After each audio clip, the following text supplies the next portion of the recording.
Bonjour, nouvelle vidéo, donc je vais parler de physique quantique. J'en ai reparlé avec le chat de Schrödinger, mais j'étais pas allé dans les détails. Donc là j'ai eu quelques idées que j'ai notées, je vais vous en faire part. Donc ce sont des analogies encore, et j'aimerais bien revenir sur le concept d'analogie juste avant, faire une petite parenthèse. En fait, il y a des gens qui disent oui, les analogies, il faut faire attention, ça a ses limites, mais évidemment. En fait, l'analogie, c'est un moyen technique, c'est un peu comme les, les figures de style en français, en fait. C'est juste pour créer des structures dans l'esprit. C'est comme les synapses entre les neurones, en fait. Et ce sont des ponts. Mais évidemment, un pont, il ne doit pas être fait n'importe comment. Si vous n'êtes pas doué pour faire un pont, d'une rive à l'autre, et le pont il va s'effondrer sur lui-même. Et donc, les gens qui vont passer sur ce pont-là, ils vont tomber dans le néant, quoi. Donc, c'est-à-dire que si vous faites une analogie mauvaise, les gens vont tomber dans une impasse et rejoindront pas l'autre rive du domaine dans lequel ils s'y connaissaient pas. Alors c'est important de faire des bons ponts. Et puis c'est très dur aussi de faire des analogies entre des rives qui sont très distantes, parce qu'il faut faire un très très très grand pont. C'est un peu genre le tunnel sous la Manche, c'est pas un pont, mais c'est un très grand tunnel, quoi. Et donc ça demande du temps et de la construction. Et les analogies, c'est pareil. Donc évidemment qu'on peut faire des mauvaises analogies, comme on peut en faire des bonnes.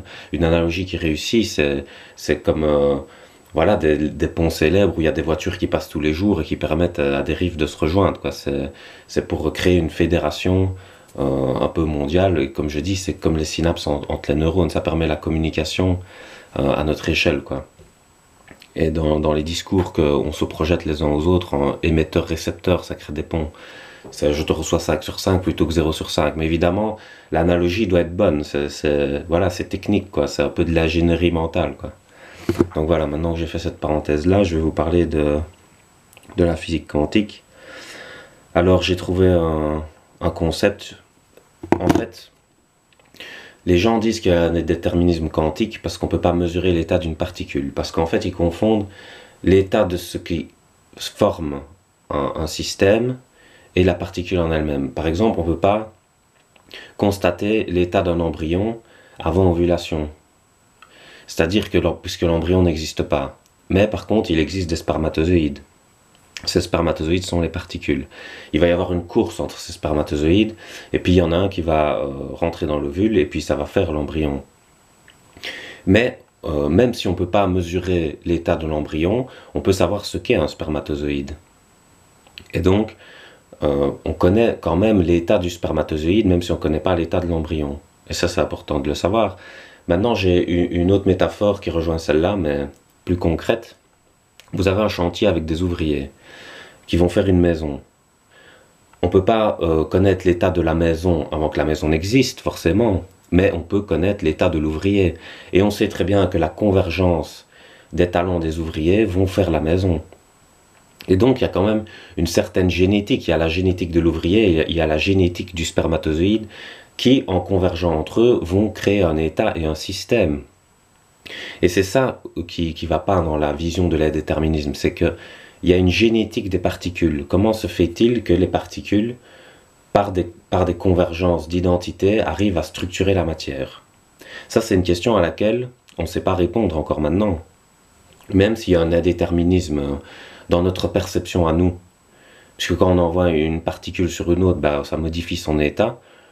En attendant, le monde s'est quand même construit en dehors de la contingence, parce qu'on dit, oui, les anciens physiciens de la mécanique classique, ben justement, ils voient le monde en mécanique, comme s'il y avait un dynamisme et une mécanique, voilà.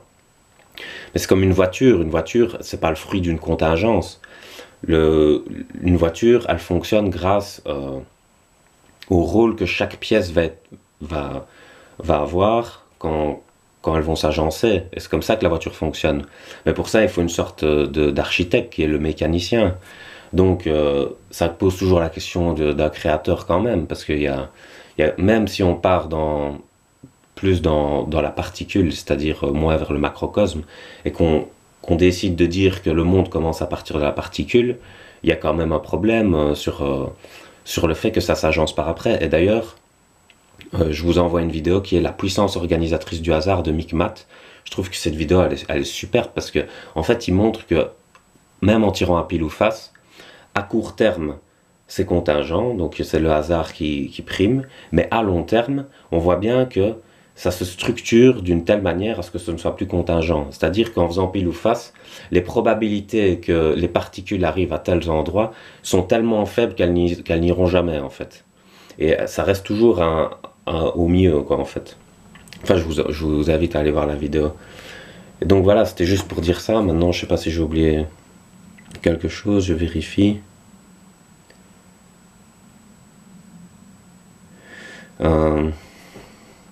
Bon, j'ai peut-être oublié 2-3 trucs, donc je vais refaire une seconde vidéo, mais je vais pas laisser trop de blanc, donc voilà.